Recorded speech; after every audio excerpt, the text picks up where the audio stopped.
আর এবার যে খবরের দিকে নজর রাখবো, নবদ্বীপে পিটিয়ে খুনে ময়না তদন্ত। বুধবার পাড়ার ঝামেলা থামাতে গিয়ে বচসা, যুবককে বাড়ি থেকে টেনে বের করে মার।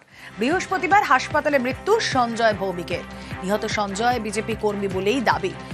কথা বলবো, প্রতিনিধি রঞ্জিত রয়েছেন সঙ্গে। রঞ্জিত, দেখো, আজকে সঞ্জয় ভৌমিকের ময়নাতদন্ত কল্যাণী এমসি হয় এবং গতকালই পরিবার থেকে দাবি তোলা হয়েছিল যে তারা ময়নাতদন্ত এমসি করাবে, কারণ হচ্ছে পুলিশের উপর তাদের আস্থা নেই।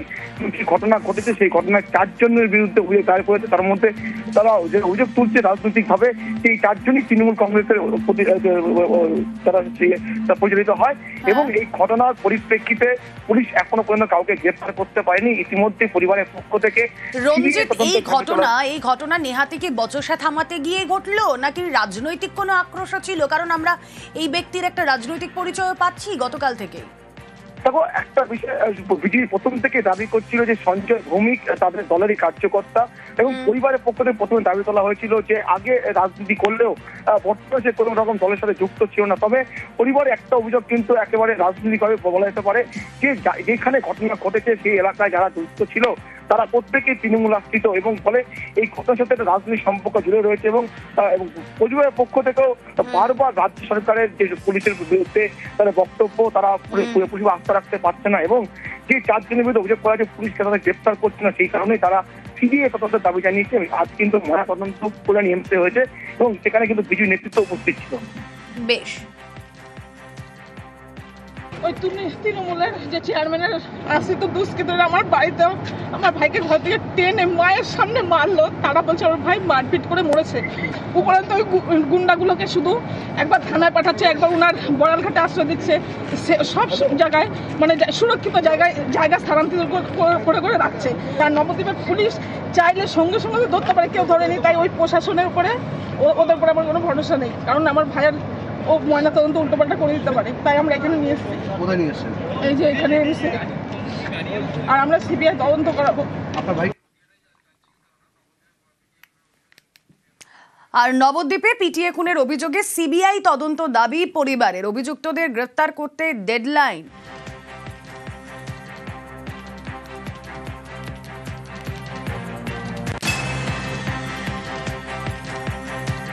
পুলিশকে হুঁশিয়ারি শুভেন্দু অধিকারীর। পুলিশকে ডেডলাইন। নবদ্বীপে পিটিয়ে খুনের অভিযোগ, সিবিআই তদন্ত দাবি পরিবারের। নবদ্বীপে আজ পরিবারের সঙ্গে দেখা করতে যান বিরোধী দলনেতা শুভেন্দু অধিকারী।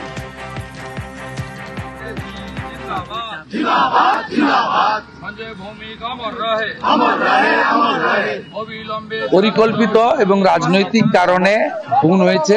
পরিবার তারক দাস সহ প্রকৃত খুনি 4 জনের নামেই এফআইআর করেছে। প্রায় 36 ঘন্টার বেশি অতিবাহিত হওয়া সত্ত্বেও একজনেরও গ্রেপ্তার হয়নি, কারণ নবদ্বীপ আসন টলমটো করছে। ওরা জানে এসআইআর হওয়ার পরে ওরা 20,000 ভোটে নবদ্বীপে হারবে। তাই এই ধরনের তাজা কর্মীদেরকে খুন করে যে যুবকরা পশ্চিমবঙ্গ বিজেপির প্রধান হাতিয়ার বা স্তম্ভ, এই যুবকদেরকে ভয় দেখিয়ে দিতে চায়। পুলিশকে আগামীকাল পর্যন্ত সময় দিচ্ছি। আগামী সোমবার বিকেল বেলা নবদ্বীপ শহরে ধিক্কার এবং প্রতিবাদ মিছিল হবে ভারতীয় জনতা পার্টির পক্ষ থেকে। চ্যালেঞ্জ হোক, সমস্ত রকম তদন্ত হোক, সিবিআই থেকে শুরু করে আন্তর্জাতিক লেভেল পর্যন্ত তদন্ত হোক এবং সেখানে যদি প্রমাণ হয় কোনো রকম রাজনৈতিক এখানে বিষয় নেই, কোনো রাজনৈতিক দলের বিষয় নেই, তাহলে পরে ও কি পবিত্র মাটিতে, নবদ্বীপের পবিত্র মাটিতে কান ধরে সেই ভূমিতে ক্ষমা চাইবে না, কারণ উনি নির্লজ্জতার একটা সমর্থক। সঞ্জয় ভৌমিকের মৃত্যুতে রাজনৈতিক টানাপোড়েন তুঙ্গে। বিজেপি দাবি করছে নিহত সঞ্জয় তাদের দলের কর্মী, তৃণমূল আশ্রিত দুষ্কৃতীরা মেরেছে। অন্যদিকে বিজেপির এই অভিযোগ মানতে নারাজ তৃণমূল।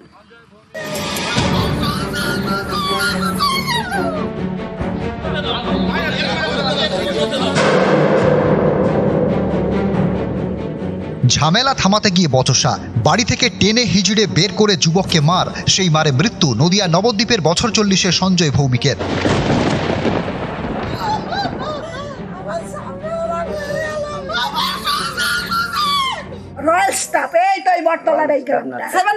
ছেলেরা মেরেছে আর মঠটা যখন খাই করে ওই ছেলেরা এই ক্লাবেই আছে। এখানে কি দুষ্কৃতি কাজ হয়? হ্যাঁ হয়, অনেকদিন ধরে।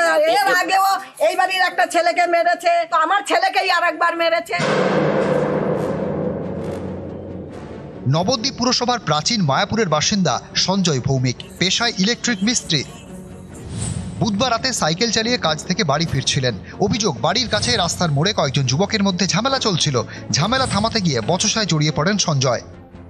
মদের আসলে একটা ঝামেলা হয়েছে শুনছি আমি, এখনো পর্যন্ত প্রাইমারি ইনভেস্টিগেশন যেটা আছে, কেউ কেউ বলছে যে উনি ওই ঝামেলাটা থামাতে গেছিলেন, যার জন্য ঘুষাঘুষি খেয়েছেন, এইটাই। বচসা না বাড়িয়ে বাড়ি ফিরে আসেন সঞ্জয়, কিন্তু বচসার রেশ কাটেনি। অভিযোগ, মাঝরাতে সঞ্জয়ের বাড়িতে চড়াও হন বচসায় জড়ানো কয়েকজন। দরজা ভেঙে ঘরে ঢুকে সঞ্জয়কে টেনে হিজড়ে বাইরে এনে মারধর করা হয়। যুবকের মা আটকাতে গেলে তাকে ধাক্কা দেওয়া হয় বলে অভিযোগ। সঞ্জয়কে নবদ্বীপ স্টেট জেনারেল হাসপাতালে নিয়ে যাওয়া হয়। বৃহস্পতিবার দুপুরে হাসপাতালে তার মৃত্যু হয়। নবদ্বীপ থানায় এ নিয়ে লিখিত অভিযোগ জানিয়েছে পরিবার। বিজেপির দাবি, নিহত সঞ্জয় ভৌমিক তাঁদের দলের কর্মী, আর যারা সঞ্জয়কে মেরেছে তারা তৃণমূল আশ্রিত দুষ্কৃতী। এই সঞ্জয় ভৌমিক যিনি আমাদের বিজেপি কার্যকর্তা, যারা মেরেছে তারা কোনো রাজনৈতিক দলের, হ্যাঁ, তারা তৃণমূলের আশ্রিত গুন্ডা বাহিনী, তারা উদ্দেশ্য প্রণোদিতভাবে মেরেছে। পরিবারের দাবি, সঞ্জয় একসময় বিজেপি করতেন, এখন কোনো দল করেন না। ভাইকে ঘরের থেকে টেনেছে, ওই বন্ধু আমার ভাইকে উঠোনে ফেলেছে, মুখে লাথি মেরেছে, মাথায় মেরেছে। একজন এমএলএ ড্রাইভার তারক দেবনাথ, আর হচ্ছে বুথ সভাপতি। আমার ভাই বহুদিন আগে বিজেপি দেখেছে, এমনি কোনো দল এখন করে না। Just like a childish complain, একেবারে ভিত্তিহীন অভিযোগ, রাজনৈতিক চক্রান্ত এই অভিযোগের মাধ্যমে পরিস্ফুটিত হচ্ছে। এই ধরনের নোংরামি তৃণমূল কংগ্রেস করে না, এর সাথে রাজনীতির কোনো সম্পর্ক। দুর্ভাগ্যজনক এই অভিযোগ। নবদ্বীপ থেকে রঞ্জিত সরকার, নিউজ 18 বাংলা। রামপুরহাটের ছাত্রীকে বাঁচানো যায়নি পুলিশের ঢিলেঢালা মনোভাবের জন্য, কিন্তু কালচিনিতে পুলিশ ব্যবস্থা নিয়েছে। সেখানে ছাত্রীদের যৌন হেনস্থায় শিক্ষককে গ্রেফতার করেছে পুলিশ। 4 ছাত্রীকে যৌন হেনস্থার অভিযোগ, আর এই অভিযোগেই স্কুলের ভারপ্রাপ্ত প্রধান শিক্ষক গ্রেফতার। রাজকুমার রয়েছে সঙ্গে, আরো বিশদে জানাবে রাজকুমার।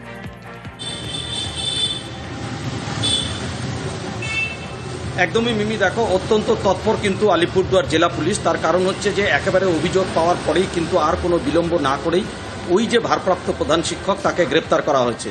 শুধু গ্রেপ্তারই করা হয়নি, গ্রেপ্তার করে তাকে আলিপুরদুয়ার যে স্পেশাল যে আদালত, পক্সোর যে আদালত, সেই আদালতে তোলা হয়। এবং আদালতে কিন্তু ওই প্রধান শিক্ষকের যে আইনজীবী তিনি জামিনের আবেদন করেন, কিন্তু সরকারি আইনজীবী যারা রয়েছেন তারা এই জামিনের বিরোধিতা করে, এবং জামিনের বিরোধিতা করায় কিন্তু এই যে শিক্ষককে 7 দিনের জেল হেফাজতে পাঠিয়েছে আদালত। যেটা অভিযোগ সেটা হচ্ছে যে এই 4 ছাত্রী ডেকে নিয়ে গিয়ে ওই ভারপ্রাপ্ত প্রধান শিক্ষক তার চেম্বারে নিয়ে গিয়ে কার্যত হেনস্থা করেছে।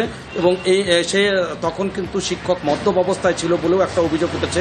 যদিও এই শিক্ষকের পক্ষেও কিন্তু কিছু মানুষ বলছেন যে ষড়যন্ত্রের শিকার হচ্ছে যে 4 ছাত্রীকে যৌন হেনস্থা করা হয়েছে বলে অভিযোগ উঠেছে।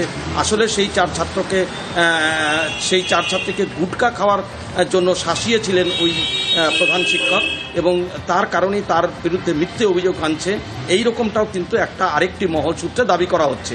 মিমি, ধন্যবাদ রাজকুমার।